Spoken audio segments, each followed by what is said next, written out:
Welcome, listeners, but take heed. We will say whatever we need to share our knowledge, thoughts, and joy, and even things that do annoy.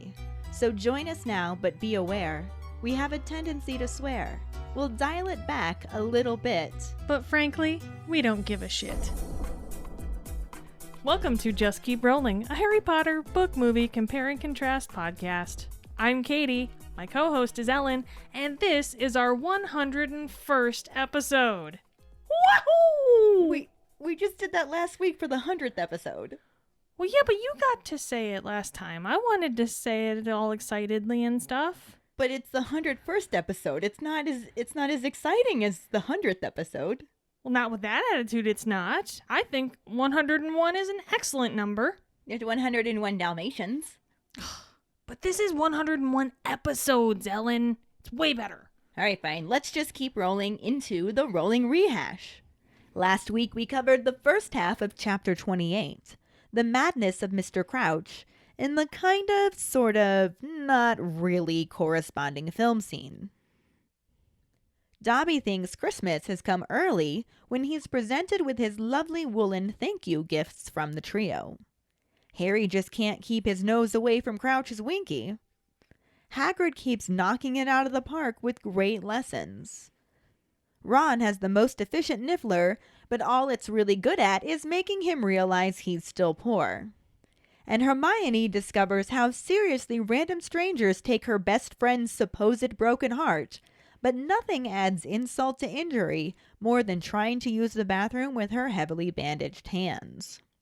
Our Potter pondering was, what magical creatures do you really wish you could have seen that were left out of the movies? Or which ones were included, though differently than you imagined? Or which ones were included, but absolutely perfect? Mm-hmm. And as pondered by our patron Quincy, do house elves have the same emotional structure as humans? Hi, Ellen and Kayde. This is Ashley with this week's Potter Pondering. I'm going to go with a creature-related scene. Parts of the creature are in the scene, so I hope it counts. So you remember in book 7 when Hermione and Xenophilius Lovegood were going back and forth about, hey, this is a crumpled horn, Snorkax horn, and Hermione's like, isn't a rumpet horn and a bomb. And in denial, Xenophilius Lovegood blew up his own damn house. Yes, that would have been really nice to see. I hope that counts as a creature, that I would like to see on screen. For the house elves, I'm going to say they do have our emotional structure, but I think it's bent by the enchantment that forces them to stay enslaved, because kind of like how Harry said the Imperious Curse made him feel kind of euphoric. I'm pretty sure that's why the house elves are obsessed with serving their masters, and it makes them so happy because magically it probably does. And so much so that when they're not doing it, they're so willing to whoop their own ass. Makes complete sense to me. But, Dobby was a special case. He was getting severely abused to the point where he was probably getting abused for doing stuff correctly because the Malfoys are just assholes. And there were dark wizards. And Dobby was like, oh, I don't even fuck with that. So Dobby was like, I'd rather be free, but not too free, because he didn't want those 10 galleons a week from Dumbledore. Remember that. So he was still, he probably still got some euphoria from his couple of gallons a week, and whatever euphoria he lost for getting paid, he replaced with socks and hats. Okay.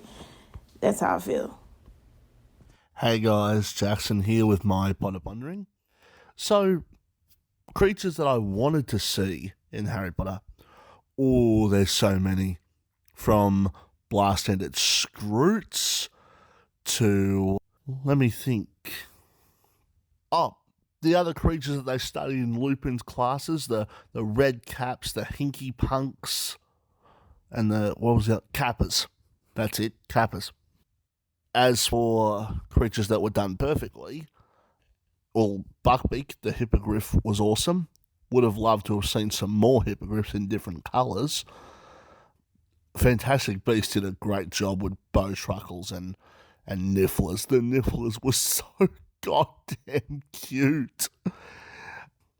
Now, as for Quincy's question about house elves, I think when it comes to regular emotions, the ones that humans feel like happiness, sadness, pain. Yeah, I think they feel all those. But I think that maybe they sort of suppress other emotions, like specifically unhappiness, because as we know, their belief is that they don't have the right to be unhappy, especially when there's work to be done. Look, I think that house elves are capable of emotion like every other creature. They probably just express it differently. Yeah, so that's my ponderings. Hey guys, it's Mike calling in for the Potter Pondering about magical creatures. As for magical creatures that I really wish that I could have seen that were left out of the movies, a lot of the ones that were featured in the maze at the end, I thought would have been pretty cool. The Scroots obviously are part of that, but also in their earlier part of the movie, I think it would have just been really fun to see the entire class be traumatized by these giant, weird-looking... I imagine they look like potato bugs, only scalier and awful to behold. And then also I think the Sphinx would have been super cool. As for creatures that were in the movies that were completely different than what I thought, the main one that comes to mind is the house elves. Like when I first saw Dobby, in my head after reading the second one, I was picturing like more like childlike dimensions, I guess. Well, not even. He was like kind of rounder, and I kept fixating on the round tennis ball eyes as she described them, and so to me, I guess the rest of them was kind of rounder as well. And then they showed like this gangly thing that looked like half starved, and I was like, what the fuck is that? And yeah, I mean, obviously that kind of passed quickly, but it was way different than how I had pictured Dobby in my head. Speaking of house elves, I feel like they probably do have a similar emotional structure as humans. It does seem like they're always portrayed as being a little more naive than humans and a bit more childlike. And like that might just be a bit of a bias based on, the house elves that we know. But also they seem the children to goblins very much the crabby old man sort of human-ish persona. So yeah, I guess that's my thoughts on that. And yeah, bye. Thank you for your responses. Yes, you keepers rock! Our trivia question last week was, what time does McGonagall tell Harry he has to go down to the Quidditch pitch to learn about the third task? After Transfiguration class, Professor McGonagall tells Harry to head to the Quidditch pitch at 9 p.m. Congratulations goes to Jackson Miller. Woohoo! He's up to 5 weeks in a row. Will he keep it going? We shall see. For now, let's just keep rolling into the second half of Chapter 28, The Madness of Mr. Crouch, and the kinda, sorta, maybe corresponding film scenes? Chapter 28, The Madness of Mr. Crouch, Part 2. Hermione never asks Ron and Harry for any help researching magical methods of eavesdropping, but still manages to do it all by herself, on top of all of her other schoolwork, which really impresses Harry, who's struggling to keep up with his own. He's also making a point to send regular food packages and updates to Sirius, while they wait to hear back from Percy. It isn't until the end of the Easter holidays that Hedwig returns with Percy's letter and a package of Easter eggs from Mrs. Weasley. Harry's and Ron's are both the size of dragon eggs, but Hermione's is the size of a chicken egg, and her face falls as she realizes that Mrs. Weasley must read Witch Weekly. Harry changes the subject to Percy's response, which was short and irritated, insisting that Crouch is taking a well-deserved break and is sending in regular notes. He asks them not to bother him again unless it's something important. The start of the summer term normally would involve training for the last Quidditch match of the season, but instead, Harry has to go down to the Quidditch field at 9 to learn about the third and final task of the Triwizard Tournament. At 8:30, he heads out of Gryffindor Tower and runs into Cedric Diggory in the entrance hall. The two head out to the Quidditch field together, discussing what the task could be, and are shocked to arrive and find the field covered in hedges. Bagman greets them and asks them what they think, before seeing the look on Harry and Cedric's face and reassuring them that their Quidditch field would be back to normal once the task is over. He says he imagines they can guess what they are making, and Crumb grunts that it's a maze. Fleur wonders if they just have to get through it, and Bagman explains that there will be obstacles, like creatures and spells. They get to enter the maze according to their ranking order, and then he says that if they don't have any questions, they should head back to the castle. He hurries alongside Harry, who assumes he's going to offer to help him again, but then Crumb taps Harry on the shoulder and asks for a word. Harry, though slightly surprised, agrees and walks with Crumb to the edge of the forest. Once out of any possible earshot, he asks Harry what's going on between him and Hermione. Even more shocked now, Harry explains that they're just friends and that Rita Skeeter has been making things up. Crumb looks slightly happier and compliments Harry on his flying from the first task. Harry thanks him and mentions the Wronski feint from the Quidditch World Cup, but they're interrupted by movement in the trees. He grabs Crumb's arm and pulls him around, shaking his head in response to Crumb wondering what it is. He stares at the trees and reaches for his wand, surprised when an extremely disheveled Mr. Crouch emerges from behind a tall oak tree. Harry walks towards him and realizes that he's talking to himself, thinking that he's giving orders to Weatherby about the tournament. Harry tries to get his attention but can't seem to, and Crouch ends up falling to the ground. Crumb wonders what's wrong with him, and Harry says he has no idea, but suggests that Crumb go get someone to help. All of a sudden, Crouch gasps, saying that he needs to see Dumbledore. Harry tries to persuade him to get up so he can take him to the headmaster, but he slips back into the confusion of giving directions to his assistant and talking about the 12 OWLs his son recently gained. Harry asked Crumb to wait with Crouch, saying he will go get Dumbledore, but before he can leave, Crouch pulls him down and begins desperately whispering about how Bertha is dead, his son all his fault, saying he has to tell Dumbledore and also mentioning the Dark Lord. Harry again tells Crumb to stay with him and sprints back to the castle, straight to the hidden staircase that leads to Dumbledore's office.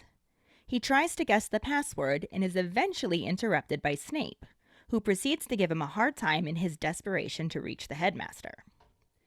As Harry is trying to explain the situation, the stone wall slides open and Dumbledore appears. Harry sidesteps Snape and tells Dumbledore about Crouch, relieved when the headmaster doesn't ask any questions and just tells Harry to lead the way. Harry explains what Crouch said as they walk and that he left him with Victor Crumb, and Dumbledore speeds up his stride to get there faster. They reach the spot where Harry left Crumb and Crouch and at first don't see anyone. Dumbledore lights up his wand and they find Crumb stunned on the ground. He renovates him, and Crumb wakes up muttering that the madman attacked him from behind while he was looking to see where Potter had gone. At this point, Hagrid shows up too, and Dumbledore sends him to fetch Professor Karkaroff. He also tells him to get Professor Moody too, but Moody is already limping towards them, asking what happened, saying Snape said something about Crouch. Hagrid heads off to fetch Karkaroff, and Moody begins to search for Barty Crouch. When Karkaroff arrives, he is outraged to learn that one of the Triwizard Tournament judges attacked his student and rants about it before spitting on the ground at Dumbledore's feet.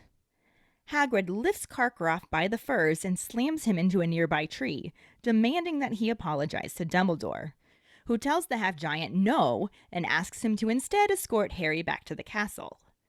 Hagrid isn't sure if he should leave, but Dumbledore insists and directs Harry to go right back to Gryffindor Tower and to wait to send any letters until the morning.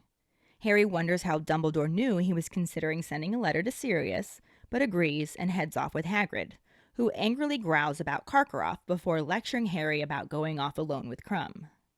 Harry insists that Crumb is all right and points out that Hagrid was getting on all right with Madame Maxime, causing Hagrid to again growl not to talk to him about her, especially since she's been trying to get back into his good books to learn about the third task.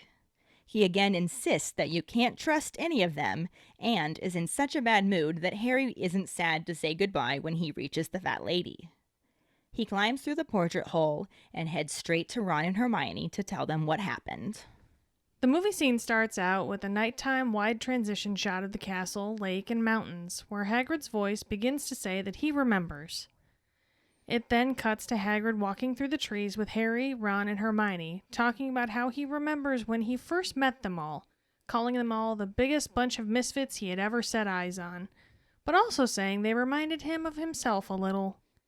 He goes on to say that here they are, 4 years later, and Ron laughs, saying they're still a bunch of misfits.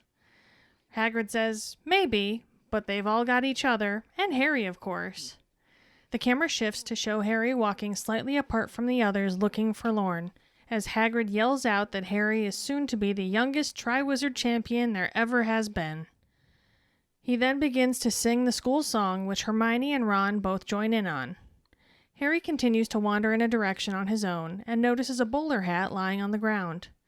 He walks towards it and feels a pain in his scar as he comes up on a large tree and sees a leg poking out from behind it.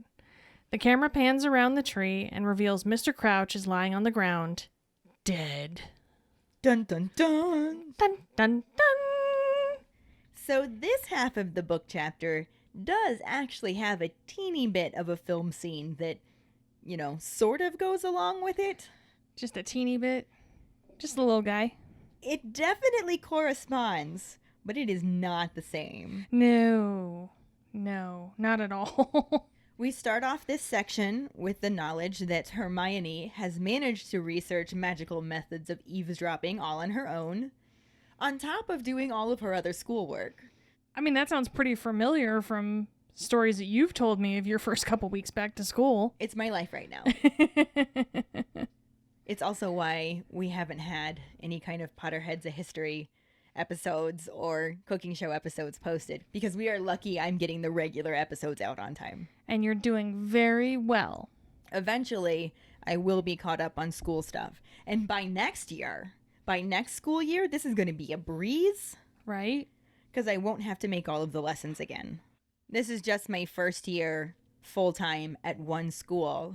And the way that my schedule worked out in the past, I only got to see about half the school at a time. So I would only see each grade about half the year. Yeah. Which means now I have to figure out how to plan a whole year's worth of curriculum and not just half a year's. Right? It's a little different for you. It is a little different in a wonderful way. Mm-hmm. But I can't just be like, and more lessons to tack on to the end of the year. No, it has to actually follow the units that I have set up already. So I have to come up with new lessons to fit into the units that I'm already in. What? You need cohesive lesson plans? Yes, I have a curriculum, and I just have to expand that. And I also have Ohio State standards that I have to follow. And everything has to tie in together. And I actually have a pretty fantastic principal, but he is, what's the word? Hard to read. And he is my evaluator now, and I've never been evaluated by him before, so I don't know how it's going to go. And that makes me feel like I have to be even more on top of my game. It's a lot. And all of this is reasons why I'm not a teacher. But I am very impressed. As is Harry, of Hermione's ability to juggle all of this stuff. Mm-hmm. Because he is struggling to just keep up with his own schoolwork, and that's it. Yeah. Thank God he wasn't the one with the time turner last year. Right? Death to Harry. Mm-hmm. Although he is also trying to make it a point to send regular food packages and updates to Snuffles. Although the updates are literally like, haven't heard back from Percy yet, nothing new going on. So, not that much of an update. No. Just nothing new. Here's some ham. Yep, basically. Although that's pretty good mail, if I have to say. Right? I'd take it. No news is good news, and plus you get ham. So I have an idea. Ham. Hamagram. It's a hamagram. Episode title. What do you do when your friends are down? Hamagram. Mm-hmm. Hopefully they're not Jewish. But then it could be a yamagram. But that would make more sense around the Thanksgiving holidays. These are the Easter holidays, where hamagram still makes the most sense. True. Percy's letter comes along with a package of Easter eggs from Mrs. Weasley. Aw, that's fun. Except for the fact that this is the moment Hermione realizes that Mrs. Weasley reads Witch Weekly, because she gets this little itty-bitty chicken egg of an Easter egg, and Harry and Ron's are both the size of dragon's eggs and full of toffee. Yeah. That's the downside of messing with a mom's little chick. Yeah. Except for the fact that Mrs. Weasley really should have known that Rita Skeeter likes to stir up shit because she already said it earlier in the book. Right? It's a little bit, I have to admit, disappointing. Yeah. That kind of behavior is a little bit disappointing from Molly. But like you said, somebody seemed to have messed with her chick. Yeah, true. It's that mama bear thing. Like, you kind of, she probably has like tunnel vision going. Yeah. And Harry changes the subject. Sorry, Hermione, that sucks. But Percy's response. And just as Ron predicted, not much of a response at all. It was very short, very irritated, and clearly something that he's been having to say a lot. He's ill. He's taking some much-deserved time. He's sending in letters. No, I have not seen him in person, but I think I can be trusted to know my superior's handwriting. Don't ask me any more questions unless it's important. Fuck off. It's quite succinct. I mean, that's basically what the letter was, except for the fuck off. I added that in. Well, I figured that. Yeah. It's not Ron, it's Percy. So, yeah, nothing useful from that. Shocker. But it was worth a shot at least. Yeah, they tried. Yep. The chapter then goes on to talk about how at this point of the year, they'd be coming into the summer term, and Harry would normally be training for the last Quidditch match of the school year. Mm-hmm. However, there is no Quidditch because there's a quad wizard tournament, and he's instead trying desperately to pretend it's not about to happen even though it's getting closer and closer. Yeah. I don't blame him, though. He learns that he has to go down to the Quidditch field at 9 to find out about the third and final task of this quad wizard tournament. Which was our trivia question. Yep. And at 8:30, he's like, all right, I'm gonna head down. Time to go. Dreading this a little bit. Dreading this a lot. Yeah.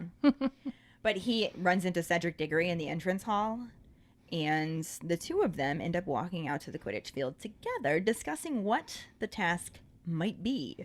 Apparently, Fleur thinks it has something to do with finding buried treasure.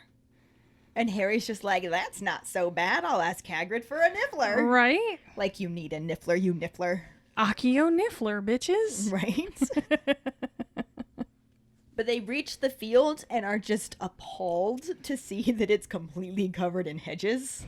They're like, oh god, oh god, oh god. And Bagman, being Bagman, is initially like, hey guys, you excited about this? And then he sees the look on their face and it's just like, don't worry, you'll get your Quidditch field back to normal when the task is over. And they're like, okay, like clutching their hearts, like, thank God. Oh no. Right? You've got at least 3 die-hard Quidditch players right there. Right? I don't know about Fleur. I can't imagine Fleur playing Quidditch, but who knows? But, yeah, so you've got Harry, Cedric, and Crumb all like, oh my god. Quidditch field. What'd you guys do? How dare you abuse the Quidditch field? Bagman says, I bet you can guess what we're making here. And it's actually Crumb, who's just like, maze. Just one word. Maze. Maze. And Fleur's like, so do we just have to get through it? Because mazes are hard. And Bagman explains that there's going to be obstacles, things like creatures and spells that they're going to have to get past. Apparently Hagrid's going to be providing them, so it should be fun. I mean, yeah, they're fucked. Right? Harry's just like, I know what kind of creatures Hagrid could provide for something like this. I don't think this sounds fun at all. No, not even a little. But they're going to get to enter the maze according to their ranking order. So that's Harry and Cedric going in first, then Victor, then Fleur, and whoever gets to the center is the winner. And Bagman says if they don't have any questions, they should probably just head back to the castle since it's kind of late. And for some reason, it's okay for people to be out of bed late at night when it's something official like detention or learning about the Quad Wizard Tournament. Obviously. Despite the fact that, from all appearances, Sirius Black seems to still be on the loose. Right? Yet we haven't seen one Dementor this whole book. Have we? None Dementors yet. Bagman tries to walk with Harry back to the castle, and Harry's just like, he's probably going to offer to help me again. But he's saved by the Crumb, who asks if he can have a word with him. Can I have a word? It's my terrible Bulgarian accent. Half a word. Have a word. So Harry's shocked, but he agrees, and Bagman's like, should I wait for you? And Harry's just like, nah, man, I think I can find the castle on my own. Yeah, I'm good, guy. I got this. And he follows Crumb to the edge of the forest where they're out of earshot, and then is even more shocked when Crumb's just like, what is going on between you and Hermione? And Harry's just like, seriously? Like, you're an international Quidditch player and you view me as actual competition for a girl? I mean, he likes her. He really likes her. And Harry sighs and once again explains that she's not his girlfriend. They're just friends. Rita Garbage Skeeter is making shit up. And Crumb's like, but she talks about you a lot. And Harry's just like, yeah, 'cause we're friends. And this actually makes Crumb feel better. He's slightly happier, and he tells Harry that he flies very well. He was watching in the first task.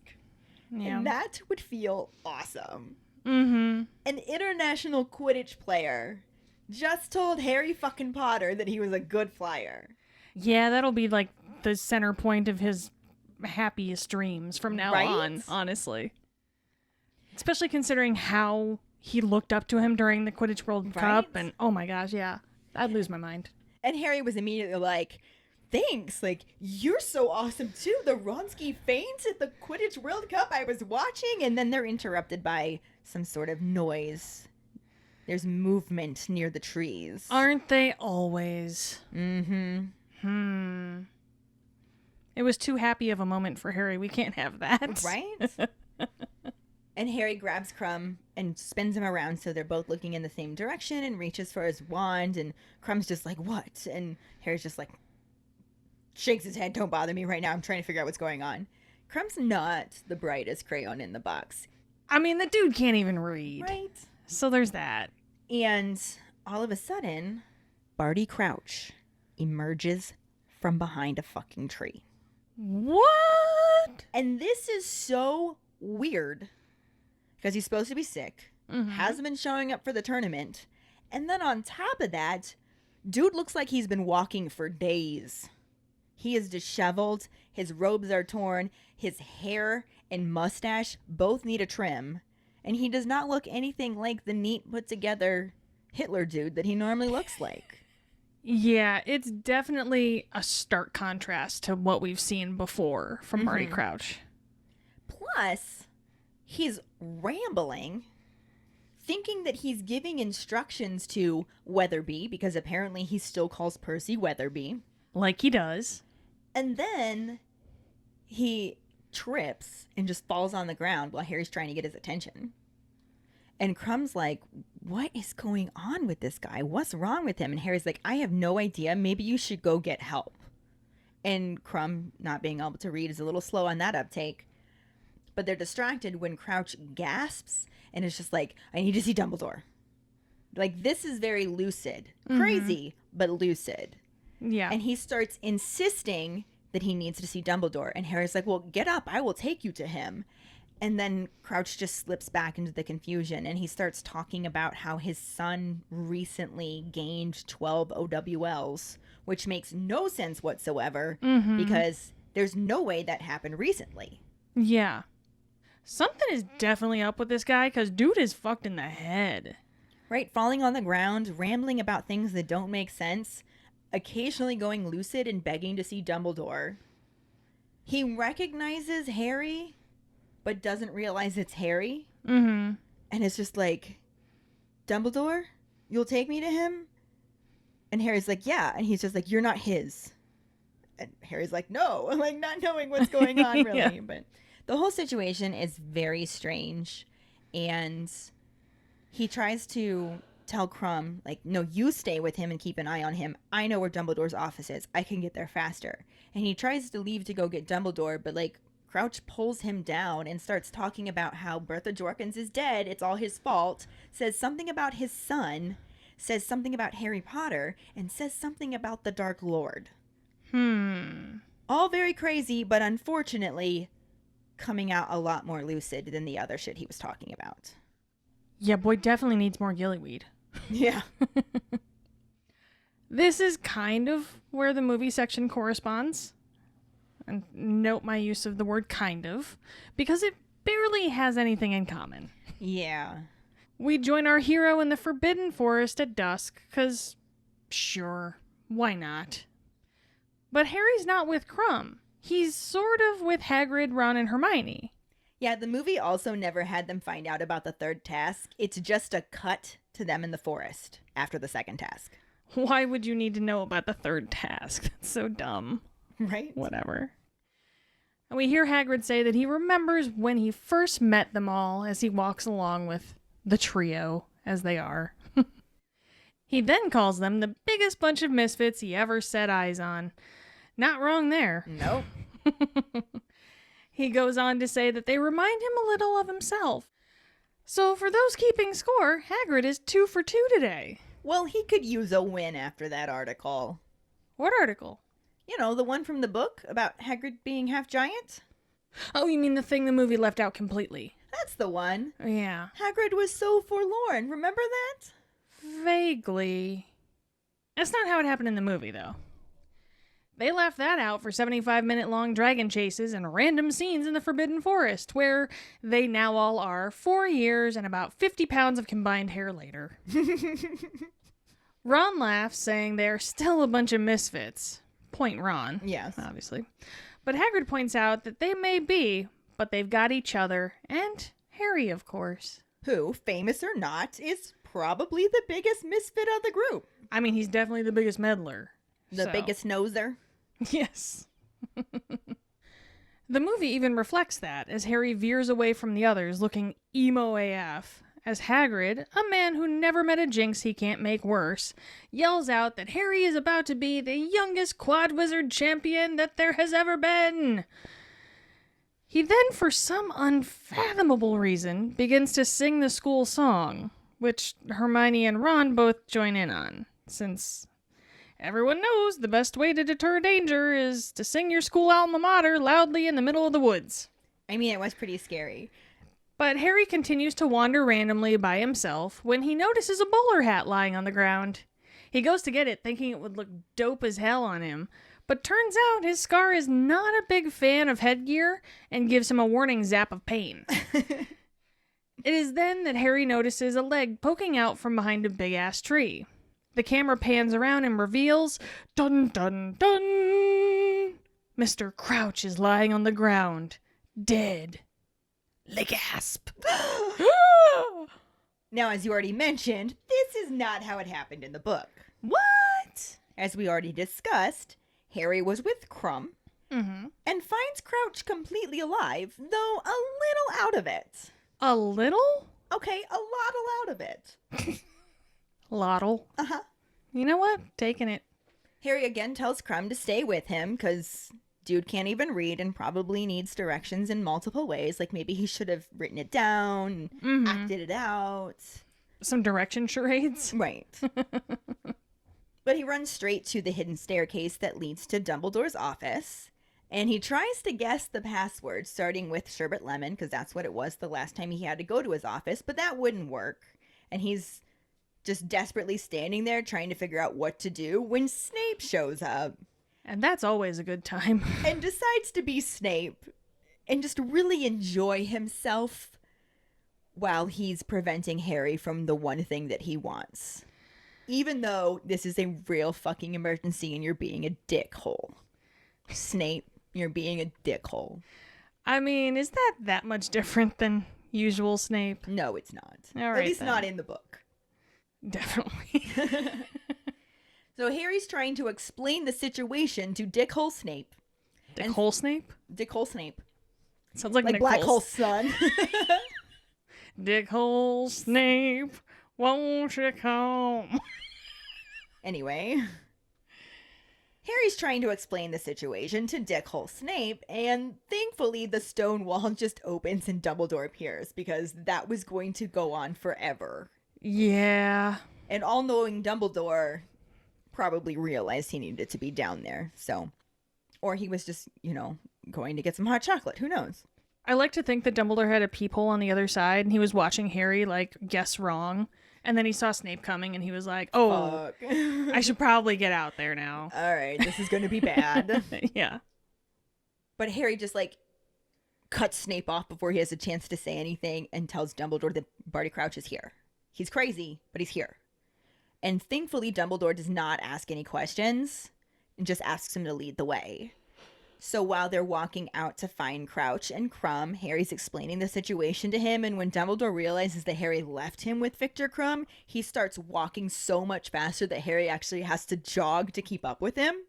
So much for lead the way. Right. He's going to take over that one. And they make it to the spot where he left them and can't find anybody at first. Dumbledore lights his wand and they find Crumb lying unconscious on the ground. After a close inspection, he's just stunned, and Dumbledore renovates him. And he just wakes up and is immediately like, "The madman attacked me! I was attacked!" And they have no idea where Crouch has gone. He just disappeared. That's the way the cookie crumbles? At this point, Hagrid shows up too, probably because they're not far from his cabin. Yeah. And he wants to know what's going on. And Dumbledore's like, "You need to go get Professor Karkaroff, let him know that his student's been attacked, and then go fetch Professor Moody." And of course, at this moment, Professor Moody shows up like, "No need, I'm here. Snape said something about Barty Crouch," which is actually convenient. Very convenient. Yeah, so he somehow managed to run into Snape, who he doesn't get along with, and quickly get information about Barty Crouch being there when Snape wouldn't even listen, and probably doesn't actually have any idea of what's going on, and somehow managed to make it there mere moments after the rest of them did.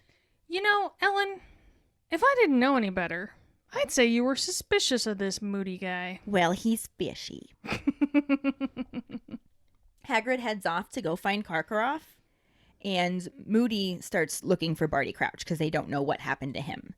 When Karkaroff shows up, he's pissed off, of course. I mean, his student was attacked. I don't blame him at all. And his student is Victor Crumb, who he clearly babies. Right. Like, that is his claim to fame right there. Well, it's his cash cow. Right. Mm-hmm. And he's irate, and he's ranting about a quad wizard tournament judge attacking his student and how this is all messed up, and then he spits at Dumbledore's feet. Which references him spitting on Dumbledore at the second task. Right, because we don't get it any other point. Mm-hmm. This does not happen in the movie. So, yeah. That spit was true to his character, even though it didn't fully make sense at that point, since he was a judge and should have known that's what the score was going to be. But I digress. I actually would have loved to see this part, because in reaction to Karkaroff spitting at Dumbledore's feet, Hagrid grabs him by the furs and slams him into a tree trunk. Like, lifts him up off the ground, slams him into a tree trunk, and demands he apologize to Dumbledore. Hell yeah. Think about how he reacted to the Dursleys. Right? Calling him a crackpot old fool. Right? Like, he bent a goddamn rifle at that point. Hagrid is totally Dumbledore's goon. Mm-hmm. Oh, for sure. Just saying. But with a heart of gold. Funkle Hagrid, the goon with a heart of gold. Dumbledore, of course, is just like, "Hagrid, no! We cannot treat him like this." Secretly, he's going, "Hagrid, yes!" But... Hagrid, yes? Hagrid, no! So, Hagrid lowers him. But Dumbledore insists that he takes Harry back to the castle instead, and Hagrid just like, "Maybe I should stay here?" And Dumbledore's like, "Dude, I do not need a goon in this moment. Please take Harry back to the castle." And then he turns to Harry and is just like, "Go straight back to Gryffindor Tower. Do not pass go. Do not collect $200. Do not send any letters you might be thinking of sending." And Harry's just like, "How did he know I was going to go send a letter to Sirius?" "'Cause he's Dumbledore, and Dumbledore knows everything." Not to mention, Harry's not that good with secrets. He's not. He's really bad at it. Good with nosing, bad with secrets. Mm-hmm. So Harry heads off with Hagrid, who's literally growling. He's so upset about how Karkaroff treated Dumbledore. And then he starts lecturing Harry for going off alone with Crumb. And Harry's just like, "Dude, Crumb's all right." Like, Hermione's been getting along with him really well. And Hagrid's like, "I'm going to have a talk with her too." And Harry's just like, "You were getting on just fine with Madame Maxime." And he's just like, "Don't even talk to me about that woman." Right? Don't even bring that bitch in this conversation. You can't trust any of them. I got her number now. She's trying to get back in my good books so she can find out shit about the third task, and it's not happening. Don't trust any of them. His mood is so crappy that Harry's just like, thank God I'm back at the Fat Lady. Bye. All women are evil. Thanks. Bye, Hagrid. See you later. Right. But he goes through the portrait hole and heads straight to Ron and Hermione to tell them what happened. And that's all for the book chapter. And there were no new actors this time, so let's just roll right into our Potter Pondering. What are your thoughts on how the film changed Harry's discovery of Mr. Crouch from how the book had it? Find the post on our Facebook page and share your thoughts, or call us at 216-526-6792 and leave your response as a voicemail. Make sure you start off telling us your name and then go into your answer.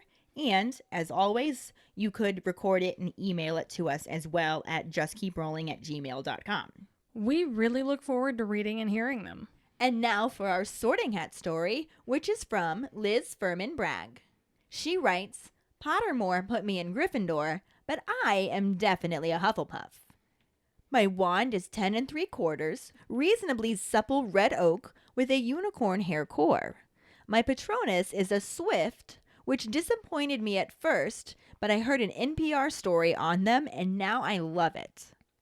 I got into Harry Potter because a friend was reading them and we often read the same thing, so she thought I would like it. I was a bit offended that she thought I needed to read a kid's book. At this time, one movie was out for sure. I hadn't seen it and just assumed. I watched the first movie and then read the second book, then the third. Then I was hooked and got the fourth. Fairly sure this was about a year before the release of Half-Blood Prince, if I remember correctly. I never did get into the movies, they just aren't my thing, but I did go back and read the first book eventually. I read them to my kids now, and I'm raising a new generation of Potter book lovers. Aww. Thank you so much for sharing your Sorting Hat story with us, Liz.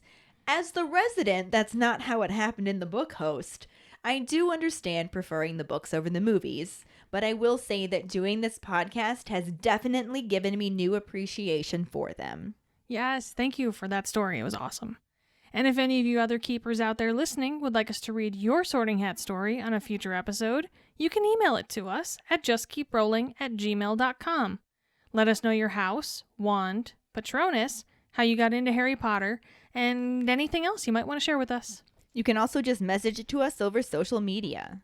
This week's trivia question is, what does Harry ultimately correctly guess the password to Dumbledore's office to be? The first one who responds with the correct answer and the code word, #IWasOnlyJoking, will get a sticker. Another way to get a sticker is to rate and review us through iTunes or Facebook. Make sure to email us at justkeeprowling@gmail.com to let us know you did, and we'll get back to you to figure out which sticker you want and where to send it. Don't forget to find us and follow us on Facebook at JKR Podcast and Twitter and Instagram at Just Keep Rolling. Following us on Podbean at justkeeprowling.podbean.com will get you the episode as early as possible and give you a leg up in answering the trivia question. Make sure to check out our website at justkeeprowling.com, and don't forget to subscribe to our YouTube channel. If you would like to help us continue creating more content, you can support us as a patron and get extra perks on patreon.com/justkeeprolling. As always, any support you can give is greatly appreciated. And join us next week when we talk about Chapter 29, The Dream, and a film scene that we put in here even though it barely has anything to do with this chapter. Thanks for listening. We hope you hear us again. I'm Katie. I'm Ellen. Until the next time, Just keep rolling.